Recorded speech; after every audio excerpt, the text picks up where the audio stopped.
Okay, let's start without wasting time. अभी analysis करते हैं अपने लोगों को मंडे को क्या चीज़ हो सकती है अपने को ऑप्शंस और इसके डेटा पे, ठीक है। सबसे पहले अगर आप देखोगे, कल हम लोगों ने क्या देखा था कि मार्केट सेल ऑन राइज की ही है जब तक ये आपका ये वाला लेवल नहीं काटती, करेक्ट। अभी हुआ क्या इसमें, अगर आप ध्यान से देखोगे तो यहाँ पे एक न्यूज़ आई थी रिलायंस की इस जगह पे, ठीक है। ये एक ब्रेकडाउन था, लेजिट ब्रेकडाउन था, इस पर हम लोगों ने शॉर्ट किया था, माइनर सा प्रॉफिट लेके ही निकल गए थे, बिकॉज ये जिस तरीके से ऊपर आ रहा था फॉल्स, अगर ये ब्रेकडाउन इस तरीके से एग्रेसिव सेलिंग वाला होता, मैंने आपको बताया था कि बार बार एक प्राइस पे हिट कर रहा है, उसके जब ये टूटता है तो तेजी से नीचे आता है, लेकिन नेक्स्ट ही कैंडल ने इसको दिखा दिया कि ये नीचे की तरफ नहीं आ रहा है, करेक्ट। अगर मैं बात करता हूँ यहाँ पे, सबसे पहले आप देखो क्या चीज़ दिख रहा है, वन डे के चार्ट पे आते हैं, थोड़ा सा बिगर पिक्चर देखते हैं। यहीं पे हम लोगों ने डिस्कस भी किया था कि यहाँ मार्केट थोड़ा कंसोलिडेट कर रहा है, अच्छी बात है, कंसोलिडेट करना भी चाहिए। उसके बाद फ्रेश अगर ब्रेक डाउन आता है, ब्रेकआउट आता है, फिर अपने को ट्रेड मिलेगा। जब तक के लिए ट्रेड आपने को थोड़ा सा कम क्वांटिटी में ही करना है, जब तक मार्केट आपका इस तरीके से, मैंने आपको लास्ट टाइम बताया भी था एक सेशन में कि बैंक निफ्टी और निफ्टी अलग डायरेक्शन में ट्रेड कर रही हूँ, ऑप्शन बाइंग अवॉइड करो, कम क्वांटिटी में करो, है ना। जब दोनों एक तरफ सिंक हो, मतलब दोनों भाग रही हैं, दोनों गिर रही हैं, तब आपको ट्रेड अच्छा मिलता है, किधर की साइड भी ट्रेंडिंग मूव, है ना। अभी आप देखोगे यहाँ पे आके तो क्या दिख रहा है, यही वो एरिया है जहाँ से रेजिस्टेंस आ रहा है, वही सेम चीज़ है 44,070, वही सेम चीज़ है 43,750 से 800 का जोन, ठीक है। इसी के रेंज में मार्केट आपका घूम रही है, लेकिन अगर ये यहाँ से बाहर इधर की साइड निकलेगी तो भी आपको ट्रेड मिलेगा, इधर की साइड निकलेगी तो भी आपको ट्रेड मिलेगा, एज अ थोड़ा सा ट्रेंडिंग 200-300 पॉइंट का। यहाँ के नीचे फिर अपने को सेलिंग देखने को मिलेगी, बिकॉज ये वाला लो दिख रहा है, यही लो दिख रहा है, कौन सा 750 वाला है, ठीक है।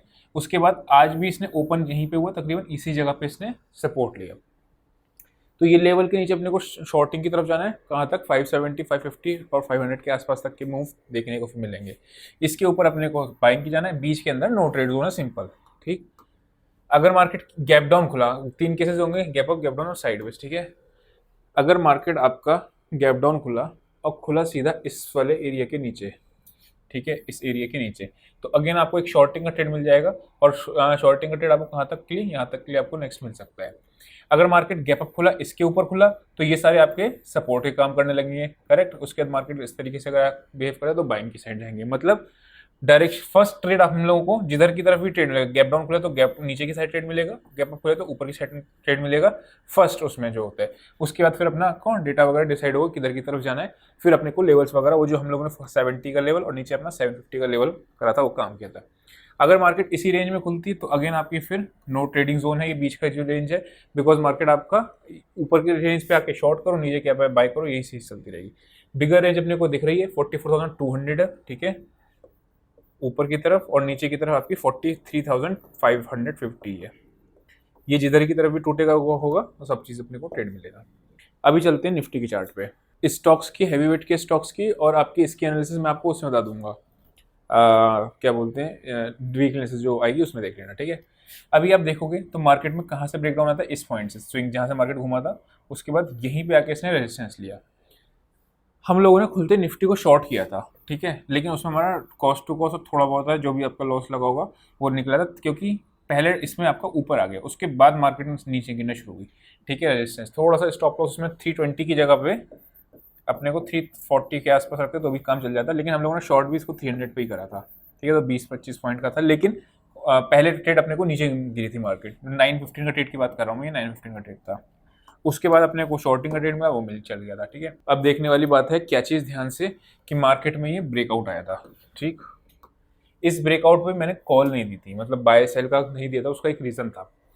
मार्केट जब इतनी चॉपी होती है ना, तो वहाँ पे ये चीज़ प्रिडिक्टेड नहीं थी, कायदे में मार्केट को इतना गिरना ही नहीं चाहिए था, लेकिन मार्केट क्या हुआ, ऊपर गया, फिर ऊपर से सीधा इस तरीके से नीचे आ गया। तो अगर आप इसमें पैसा बन भी जाता तो बहुत जल्दी अभी ट्रेलिंग ऐसा हिट हो जाता, क्योंकि मार्केट ने टाइम ही नहीं दिया उसको नीचे आने में। ये आपका था ब्रेकआउट पॉइंट, कौन सा था, 320 330 के बीच का जोन। क्लियर कट ये आपका फॉल्स ब्रेकआउट का केस है, ठीक है। फॉल्स ब्रेकआउट का केस में तुरंत मार्केट नीचे आता है, अगर इसके नीचे जाना फिर से शुरू करेगा तो आपको फिर से सेलिंग की मिल जाएगी टुवर्ड्स कितना, 220 210 तक के लिए, ठीक है। अगर मैं वन डे का चार्ट इसका भी लगाता हूँ, निफ्टी का भी, किसी ने शीट पे ये पूछा भी था कि डब्ल्यू जो पैटर्न होता है वो आपका ये वाले पे बाय करना है नहीं करना है, मैंने मना कर दिया था कि बाय हम लोग नहीं कर रहे हैं इस पर, ठीक है। यहाँ देखोगे तो यहाँ पे एक बार सपोर्ट लिया, इन दोनों पॉइंट्स के नीचे closing the, that means closing खराब है, 320 के नीचे इसने क्लोजिंग दी है ना, तो नीचे की साइड है। तो 330 के ऊपर ही हम लोग बाय के बारे में सोचेंगे, 330 340 के ऊपर। उसके बाद नहीं तो बाय आपको कहाँ मिल रहा है, ये जो गैप पेंडिंग है दिख रहा है, गैप पेंडिंग 19,200, या तो बाइंग यहाँ पे 180 200 के बीच में कोई पॉजिटिव एक्शन मिले तब बाइंग की साइड जाएंगे, या 330 के ऊपर क्रॉस करे तब बाइंग की साइड जाएंगे। Till then sell on rise की पॉजिटिव मिलती रहेगी, ठीक है। यहाँ तक अपनी ट्रेंड लाइन ये एक्सटेंड कर रही है। हम लोगों ने चीज़ भी देखी थी, पॉइंट अपना कन्फ्लुएंस का बन रहा था, वो सब चीज़ें थी, लेकिन मार्केट ने वहाँ तक टच ही नहीं किया, नीचे ही आ गया पहले, ठीक। बड़ी तेजी आप तभी करोगे, बाय ऑन डिप्स की मार्केट तभी आएगी जब इस वाले लेवल को क्रॉस करेगी, जो कॉन्फ्लुएंस वाला फॉल्ट है 535। तो बाय ऑन डिप्स की मार्केट जब तक नहीं आएगी, ठीक है, नीचे के लेवल पे बाइंग आ जाती है, क्योंकि आपको बोथ साइड अपॉर्चुनिटी इंडेक्स दे रहा है, तो बात अलग है, जैसे 200 पे आ जाए या फिर आपका इस एरिया पे आ जाए। रॉक बॉटम सपोर्ट कहाँ है निफ्टी की, मैं वीकली एनालिसिस में भी यही सेम पॉइंट बताऊंगा, 18,900 880, जहाँ से इसका ब्रेकआउट पॉइंट था मेजर, ये रॉक बॉटम सपोर्ट का काम करता है, ठीक है। तो अभी तो नीचे जा रही है, जब तक जाने देते हैं, ठीक है। ये सारे एरिया आपको अगर ध्यान होगा, मैंने आपको बताया भी था, ये मार्केट में इजीली, जब ये इस वाली कैंडल में मैंने आपको बताया था, आपको अगर ध्यान होना, ये वाली उठाना इस वाले दिन की वीडियो, उसमें क्या बताया था कि मार्केट में ये सपोर्ट एरिया, ये वन फ्लो में नहीं गिरती मार्केट, उसके बाद अगर रिट्रेस करके फिर गिरेगी तब अच्छी चीज़ है, करेक्ट। क्योंकि यहाँ पे मार्केट में आपका एक्यूमुलेशन आया था जब ब्रेकआउट आने से पहले, this is accumulation zone. Similarly just imagine करो, मार्केट में ये है एरिया, ठीक है, ये एरिया आपका एक कंसोलिडेशन का, आ जाती नहीं आती वो सेकेंडरी चीज़ है, लेकिन अगर आती तो प्राइस एक्शन कैसे काम करता है वो देखने वाली बात है। मान लो यहाँ पे आती है और वन गो में ये यहाँ तक आ जाती है, इस पॉइंट तक वन गो में, मतलब यहाँ पे नीचे ऐसे ऐसे करके आ रही है नीचे, और यहाँ पे आपके वन गो में जा रही है, जैसे इस तरीके की कैंडल बन रही है। तो आप देख रहे हैं नेक्स्ट टाइम आपको कहूँगा बाइंग की साइड जाना है, क्योंकि इंट्राडे ट्रेडिंग अलग तरीके से होती है, मैंने आपको बताया था, है ना। अपने लोग 15 मिनट के चार्ट पे आते हैं और फिर लेवल्स मार्क करते हैं, इंपॉर्टेंट क्या है, ठीक है। ये आपका रेजिस्टेंस एरिया है जहाँ से इसने हो रहा है, वही अपना 19,400 मेजर है।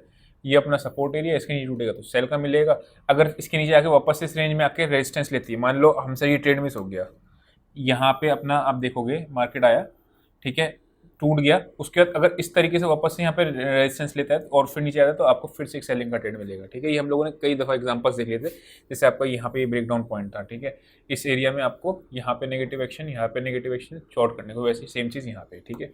ऑप्शंस का डेटा देख लेते ताकि थोड़ा सा आइडिया लग जाएगा कि व्यू क्या होना चाहिए। ये अपन निफ्टी में आ गए, ठीक है। निफ्टी की अगर मैं बात करता हूँ तो this area of call writer zone 300 350 400, ठीक है, ये सारे आपके कॉल राइटर्स के जोन है। नीचे क्या है, ये सारे आपके पोर्ट राइटर्स के जोन है। तो अगर मैं मोटा मोटा मान के चलूँ कि मार्केट 19,200 से लेके 19,400 के बीच में टाइम स्पेंड करनी चाहिए, ठीक है। ये निफ्टी का निकल के आ रहा है, यानी कि मुझे क्या प्रेफर लगेगा, मैं जब करना चाहूँगा कि इसके आसपास कोई पॉजिटिव एक्शन मिले तो बाय, इसके आसपास कोई नेगेटिव एक्शन मिले तो सेल। मीडियम इन बिटवीन में हम लोगों ने कौन कौन से लेवल इंपॉर्टेंट देखे थे, 19,330 के आसपास का एक लेवल इंपॉर्टेंट देखा था, और 19,225 का लेवल एक इंपॉर्टेंट देखा था, ठीक है। इसके नीचे मार्केट सस्टेन करने लग जाती है, बाइंग में नहीं रहना। सस्टेन करने का मतलब क्या है, ये मान लो एक गो में टूट गया, उसके बाद वापस से आ गया, फिर नीचे टाइम स्पेंड इसके नीचे करना चालू कर देती है आधा एक घंटा, तो दिक्कत है। इसके ऊपर करना चालू कर देती तो फिर ऊपर की तरफ, मतलब इसके नीचे शॉर्ट नहीं रहना, बाय नहीं रहना है, इसके नीचे ऊपर पे शॉर्ट नहीं रहना। 420 410 ये सारे आपको याद होगा, 380 से लेके 410 आपका एक उनका सेलर्स का एरिया है, ठीक है। बैंक निफ्टी पे और आते हैं, उसका डेटा और देखते हैं। सेम चीज़ बैंक निफ्टी में भी है, आपकी नीचे आपकी पुट राइटर्स में है, और ऊपर आपके सबसे ज़्यादा कहाँ है 43,900। आपको याद होगा 43,955, इस पे मार्केट जो है बार बार आपका रेजिस्टेंस ले रही है, ठीक है। बार बार आपको चार्ट में देखा होगा तो रेजिस्टेंस ले रही थी। अब एक चीज़ ध्यान रखना, अगर मार्केट इसके ऊपर खुलती है तो यहाँ पे जैसे ये रेजिस्टेंस है, ये 43,955 का लेवल है, बराबर। अगर मार्केट इसके ऊपर खुलती है तो हम लोगों ने कौन सा गैप देखा था, जो गैप स्टडीज करते हैं ना, गैप अप गैप डाउन, अगर इसके ऊपर खुलती है तो ये आपका कहलाया जाएगा फिर से आपका ब्रेक अवे गैप, जिसको ब्रेक अवे मतलब यहाँ पे आपका रेजिस्टेंस को ब्रेक किया, फिर आपको मार्केट में ऊपर की साइड ट्रेंडिंग दिख सकती है। उस केस में यूज क्या करना होता है, ओपनिंग रेंज ब्रेकआउट की स्ट्रेटेजी, ठीक है। ये हो गया इसके ऊपर। नीचे कहाँ पे ये लेवल आ रहा है 43,750, ठीक है। तो 750 के नीचे अगर जाएगी तो फिर अगेन आपको यहाँ पे चीज़ ओपनिंग रेंज ब्रेकआउट की स्ट्रेटेजी लगा सकते हो, ठीक है। एक चीज़ और है, अभी आजकल आप चार्ट पे अगर देख रहे होगे तो क्या हो रहा है, आधा घंटा मार्केट तेजी से मूव करती है, उसके बाद पूरे दिन साइडवेज आती है। आजकल वो चीज़ भी है। तो मेजर रेंज को ध्यान रखना कि मेजर रेंज क्या आ रही है, उस रेंज के हिसाब से फिर ट्रेड करना। फिर निफ्टी का और डेटा देखते हैं। 11, 660, 1200, 770, 11 लाख, ठीक है। यहाँ पे 400 पे बैठे हैं और 250 पे बैठे हैं, ठीक है। मतलब 10, 8, 5, 9, 11, तो मतलब दोनों ही हैं। तो अगर मैं अभी भी आपको बात करूँ तो data wise, purely data wise क्या कह रहा है, साइडवेज टू बेरिश की साइड मार्केट है, ठीक है। बहुत बड़ा मूव अभी भी डेटा नहीं बता रहा है कि आपको एक साइड में कहीं भी बहुत बड़ा मूव आएगा, क्योंकि शॉर्ट कवरिंग मूव तब आता है बड़ा जब शॉर्ट कवरिंग को ट्रिगर हो जाती है। पर अभी शॉर्ट कवरिंग जब तक पर्टिकुलर लेवल्स, वही 19,200 से 400 बीच आ रहा है। इसमें कितना आ रहा है आपका बैंक निफ्टी में 500 नीचे का और ऊपर आपका 955 ऊपर का, 955 और 44,070 है ना। तो जब ये दोनों चीज़ें क्रॉस करेंगे उसके बाद अपने को बड़ा ट्रेड की तरफ प्लान करेंगे, जिसमें आपको 200-300 पॉइंट बैंक निफ्टी को प्लान कर सकते हैं और 100-150 पॉइंट अपना निफ्टी को प्लान कर सकते हैं। तो आई होप आपको समझ में आया होगा। आज के लिए इतना ही। See you next session. Till then, bye bye.